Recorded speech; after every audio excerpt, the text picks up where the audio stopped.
সকলকে জানাই আমার ইউটিউব চ্যানেলের শ্রোতাদের শুভেচ্ছা। 2024 সালের কামারপুকুর, নিশ্চয়ই নামটা শুনলে মনে পড়ে যায় শ্রীরামকৃষ্ণদেবের জন্মস্থান। তা চলুন না, আপনাদেরকে শ্রীরামকৃষ্ণদেবের জন্মস্থান যাওয়ার জন্য একটি নতুন রাস্তা তৈরি হচ্ছে, পিচ রাস্তা, যা দেখলে আপনাদের সকলের মুগ্ধ হয়ে যাবেন। যাদের বাড়ি পূর্ব দিক জেলাতে আছে, পূর্ব দিকে যেমন কলকাতা, হাওড়া, বর্ধমান, ওই সাইড দিয়ে যারা আসবেন নিজেদের পার্সোনাল গাড়ি নিয়ে, তো আপনারা পৌঁছে যেতে পারেন সরাসরি সে সুন্দর রাস্তাটি দিয়ে কামারপুকুর, শ্রীরামকৃষ্ণদেবের জন্মস্থান কামারপুকুর মঠ। তো চলুন আপনাদেরকে সেই রাস্তাটি দেখাই। আপনাদেরকে আর কষ্ট করে কামারপুকুর চটি হয়ে লাহাবাজার হয়ে সে মঠে আসতে হবে না। আপনাদের পার্সোনাল গাড়ি নিয়ে চলে আসতে পারেন। গ্রামের ভেতর দিয়ে সুন্দর পিচ রাস্তাটি তৈরি হচ্ছে, এখনও কিছু কাজ বাকি আছে। চলুন আপনাদেরকে সেই পথ নির্দেশটা দেখাই। একদম সুন্দর রাস্তা, কাঁঠালি দুর্গা মণ্ডপের ডান দিক থেকে বেঁকে এলে এই রাস্তাটি পড়বে। তো চলুন সেই রাস্তাটিকে আপনাদেরকে সুন্দর করে বর্ণনা দিই। তো আমার সাথে থাকুন, পুরো ভিডিওটা দেখুন। চ্যানেলে আমি দীপঙ্কর, চ্যানেলের নাম রামধনু। তো সাথে থাকুন, পুরো ভিডিওটা দেখবেন। এই দিকটা হচ্ছে পূর্ব দিক, দেখতেই পাচ্ছেন অনবরত গাড়ি যাচ্ছে, এটা পূর্ব দিক। আর এইটা হচ্ছে পশ্চিম দিক। এই দিক দিয়ে যাওয়া যায় কামারপুকুর মঠ। আপনাদেরকে প্রথম কামারপুকুর চটি, তারপর ডাকবাংলো, তারপর লাহাবাজার হয়ে আপনাদেরকে ডান দিকে বাঁকতে হবে কামারপুকুর শ্রীরামকৃষ্ণদেবের মঠ। আপনাদেরকে রাস্তাটা আমি দেখাবো এই দিক থেকে। যারা পার্সোনাল গাড়ি নিয়ে আসবেন তারা অনায়াসে এই দিক দিয়ে আপনারা সরাসরি পৌঁছে যেতে পারেন কামারপুকুর শ্রীরামকৃষ্ণদেবের মঠ। তো চলুন আমার সাথে থাকুন, পুরো ভিডিওটা দেখুন। আপনাদের ট্রেডমার্ক হিসাবে দেখিয়ে দিই, এখানে লেখা আছে কামারপুকুর তাঁতের বাজার। এই দোকানটিকে ফলো করবেন। আর একটি ফলো করবেন, ওই যে কাঁঠালি, ওইটা যে দুর্গা মণ্ডপ, ওখান থেকে আপনারা সরাসরি এই ডান দিকে বেঁকে কামারপুকুর মঠ পৌঁছে যেতে পারেন। তো সাথে থাকুন, সুন্দরভাবে আপনাদেরকে সেই পথ নির্দেশটা আমি দেখাবো। সাথে থাকবেন, পুরো ভিডিওটা দেখবেন, টেনে দেখবেন না, স্কিপ করে দেখবেন না। তো চলুন আমার সাথে আপনাদেরকে সরাসরি নিয়ে যাই কামারপুকুর শ্রীরামকৃষ্ণদেবের জন্মস্থান কামারপুকুর মঠ। যারা পূর্ব দিক থেকে আসবেন তাদের জন্য এটা সুবিধা হবে। এই দিকে আমি বেঁকে চলে যাব, দেখতেই পাচ্ছেন আপনাদের পড়বে সেটা ডান সাইড। চলুন আপনাদেরকে সরাসরি নিয়ে যায় সে কামারপুকুর মঠ, কীভাবে রাস্তা দিয়ে যাওয়া যায়। রাস্তাটি নতুন তৈরি হচ্ছে, পিচ রাস্তা, আপনাদের পার্সোনাল গাড়ি নিয়ে অনায়াসে পৌঁছে যেতে পারেন শ্রীরামকৃষ্ণদেবের জন্মস্থান কামারপুকুর মঠ। তো চলুন আপনাদেরকে এই দেখুন পিচ রাস্তা থেকে আমি বাঁকতে শুরু করেছি। চলুন সাথে থাকুন, এই আমি নিলাম। তো দেখতে থাকুন পুরো ভিডিওটা।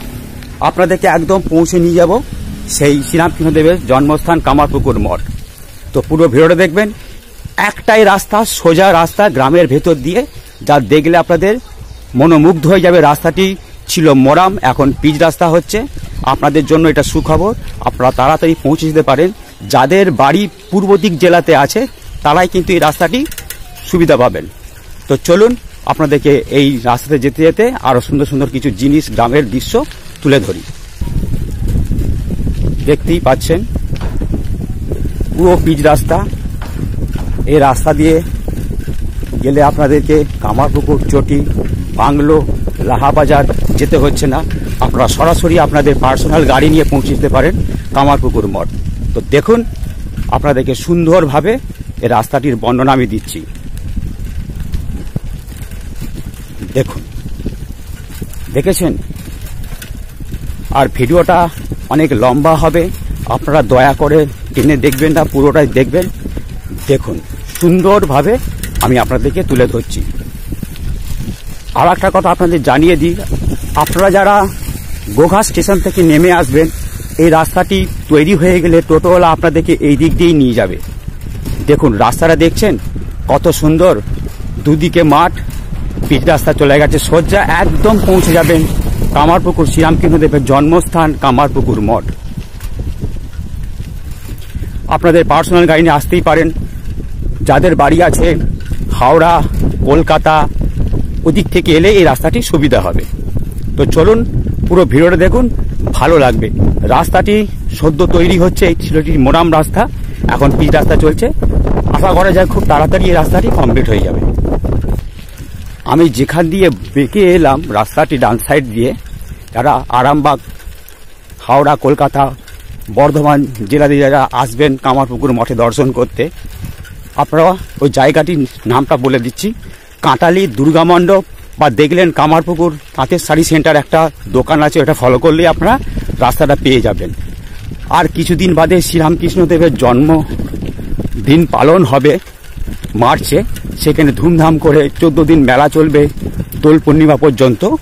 তো পুরো রাস্তাটি দেখুন, এখনো কিছুটা বাকি আছে, কিন্তু পরিষ্কার নির্ঝঞ্ঝাট রাস্তা, ঝাঁ চকচকে। দেখুন যারা রাস্তার কাজ করছে তারা এখানে সব আছে, তারা কাজ করছে, এই দেখুন। আর আমার এই ডান দিকে যে গাছগুলো দেখছেন ওইটার গ্রামের নাম হচ্ছে 10 ঘোড়া।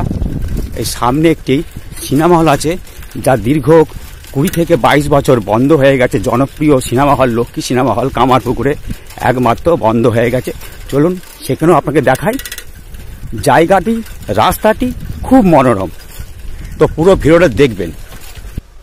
এই দেখুন বড় একটি অশ্বত্থ গাছ, আর ডান দিকে যে গ্রামটি এটি 10 ঘোড়া। ওই যে সামনে একটি বড় পাকার বিল্ডিং দেখতে পাচ্ছেন, দুদিকে চালা নামানো, ওইটি হচ্ছে লক্ষ্মী সিনেমা হল। চলুন কাছে যে দেখাই, এইটি যেতে যেতে পড়বে রাস্তায়। তো চলুন, এই যে দেখছেন এইটি লক্ষ্মী সিনেমা হল কামারপুকুরে একমাত্র, যা 20 থেকে 22 বছর আগে বন্ধ হয়ে গেছে। আর রাস্তাটি আপনারা সোজা দিকে আসবেন, ডান দিক বাঁ দিক একদম বাঁকবেন না, সোজা রাস্তা। তো চলুন আপনাদেরকে সে শ্রীরামকৃষ্ণদেবের মঠে এই রাস্তা ধরে নিয়ে যায়। রাস্তাটি নতুন হচ্ছে, দেখুন আপনাদেরকে দেখায়। আমি ওদিক থেকে এলাম, এই জায়গাটির নাম হচ্ছে সিনেমাতলা, যেহেতু লক্ষ্মী সিনেমাটা কাছে আছে বলে। আর এই যে উত্তর দিকের রাস্তাটি চলে গেছে দেখতে পাচ্ছেন, এটা ব্যাঙ্গাই যাচ্ছে। আর এই যে দক্ষিণ দিকের রাস্তাটি চলে গেছে, এটি যাচ্ছে কামারপুকুর চটি। আর আমি যাব এই সোজা, একটাই পথ। চলুন আমার সাথে থাকুন, পুরো ভিডিওটা দেখুন। দেখুন এই যে উত্তর দিকের রাস্তাটি চলে গেছে ব্যাঙ্গাই, এবার আমি রাস্তাটা সোজা নেব। আমি এলাম ওই দিক থেকে, তো চলুন এই দিক থেকে আপনাদেরকে কামারপুকুর মঠ শ্রীরামকৃষ্ণদেবের জন্মস্থান নিয়ে যাব। দেখতেই পাচ্ছেন পুরো রাস্তাটা পিচ রাস্তা, যা আপনাদের নিজেদের পার্সোনাল গাড়ি নিয়ে অনায়াসে পৌঁছতে পারেন কামারপুকুর মঠ শ্রীরামকৃষ্ণদেবের জন্মস্থান। আগেই বললাম যে আর কিছুদিন বাদে শ্রীরামকৃষ্ণদেবের জন্মদিন, তা কামারপুকুরে একমাত্র বড় উৎসব। চলেই আসবেন নিজেদের পার্সোনাল গাড়ি নিয়ে। রাস্তাটা দেখিয়ে দিলাম আপনাদেরকে। আর কামারপুকুর চটি, ডাক বাংলো, লাহাবাজার হয়ে শ্রীরামকৃষ্ণদেবের মঠে প্রবেশ করতে হবে না, এই রাস্তাটি ধরে আসবে। তো চলুন এবার দেখুন কামারপুকুরে একমাত্র বালিকা বিদ্যালয়, কামারপুকুর নয়নতারা বালিকা বিদ্যালয়, স্থাপিত 1970। এটি হচ্ছে মেয়েদের স্কুল। আপনারা এই রাস্তা ধরে যাবেন। তো চলুন আপনাদেরকে মঠে নিয়ে যাই। একটাই রাস্তা, দেখতেই পাচ্ছেন পরিষ্কার। আপনাদের নিজেদের পার্সোনাল গাড়ি নিয়ে পৌঁছে যেতেই পারেন রামকৃষ্ণদেবের জন্মস্থান কামারপুকুর মঠ। দেখুন ভিডিওটা একটু লম্বা হবে, দয়া করে পুরোটা দেখবেন। আপনাদের জন্যই খেটে আমি ভিডিওটা বানাচ্ছি, যাতে করে আপনাদের রাস্তাটা চিনতে সুবিধা হয়। এবার দেখাচ্ছি, দেখুন এই যে ডান দিকে যে রাস্তাটি বেঁকে যাচ্ছে, এইটা চলে যাচ্ছে কামারপুকুর স্টেশন, খুবই কাছে। এই দিক থেকে আমি যাব সোজা, দেখে নিন। এবার আপনাদেরকে যে দৃশ্যটি দেখাবো, একটি বাড়ি দেখাবো। দেখুন 3তলা বাড়ি। এই সাদা বাড়িটা দেখছেন, এটি চিনু শাকারির বাড়ি। শ্রীরামকৃষ্ণদেবকে প্রথম তিনি দেবতা হিসেবে চিনেছিলেন। এখানে কামারপুকুর মঠের মহারাজদের উদ্যোগে গরিবদের জন্য এই স্কুলটি বানানো হয়। নাম দেয়া হয়েছে চিনু শাকারির বাড়ি ও গদাধর বিদ্যা মন্দির। দেখে নিন, এইটা রাস্তা যেতে যেতে আপনাদের পড়বে, দেখে নিন। এই হচ্ছে চিনু শাকারির বাড়ি, গদাধর মন্দির, দেখে নিন, বিদ্যা মন্দির। তো চলুন সোজা যাব। এই যে টোটোলাগুলো যাচ্ছে কামারপুকুর মঠে, তো দেখে নিন। আর কিছুটা পথ গেলেই রামকৃষ্ণদেবের মঠ। চলুন আপনাদেরকে একদম মঠ অবধি ভিডিও করে দেখাই। আমি একদম কাছাকাছি পৌঁছে গেছি রামকৃষ্ণদেবের মঠের কাছে। ওই যে গাড়িগুলো দেখতে পাচ্ছেন সারি সারি দাঁড়িয়ে আছে রাস্তার বাঁদিকে, ওইটাই হচ্ছে রামকৃষ্ণদেবের মঠ, শ্রীরামকৃষ্ণদেবের জন্মস্থান। তো চলুন, দেখতেই পেলেন অনায়াসে সুন্দর এই ঝাঁ চক রাস্তা দিয়ে আপনাদের পার্সোনাল গাড়ি নিয়ে পৌঁছে যেতেই পারেন। যাদের বাড়িগুলো পড়বে পূর্ব দিকে, বারবার বলছি, যাদের বাড়িগুলো পড়বে পূর্ব দিকে তারাই কিন্তু এই রাস্তাটি ব্যবহার করতে পারবে। দেখে নিন, দেখতে পাচ্ছেন আজ ছুটির দিন, আজ 26শে জানুয়ারি। কত পর্যটক ভিড় করেছে দেখতে পাচ্ছেন রাস্তার দু সাইডে। তো দেখে নিন, এই আমি পৌঁছে গেছি কামারপুকুর রামকৃষ্ণদেবের মঠ। এই দেখুন কত পর্যটক, এই দেখে নিন। সেই দেখে নিন এই মঠ। ওখানে শ্রীরামকৃষ্ণদেবের মঠের দর্শনীয় সময়টি দেওয়া আছে, দয়া করে পড়ে নেবেন, তাহলে ভুল সময় এলে মঠ গেট বন্ধ থাকবে। তো ভিডিওটি যদি আপনাদের ভালো লেগে থাকে তবে চ্যানেলটিকে সাবস্ক্রাইব করবেন, লাইক করবেন, শেয়ার করবেন। সকলে সুস্থ থাকবেন, ভালো থাকবেন, সাবধানে থাকবেন, আর দেখতে থাকবেন আমার চ্যানেল রামধনুর সাথে আমি দীপঙ্কর। সকলকে অসংখ্য ধন্যবাদ জানিয়ে আজকের মতো ভিডিওটি শেষ করলাম। সকলেই ভালো থাকবেন, অসংখ্য অসংখ্য ধন্যবাদ।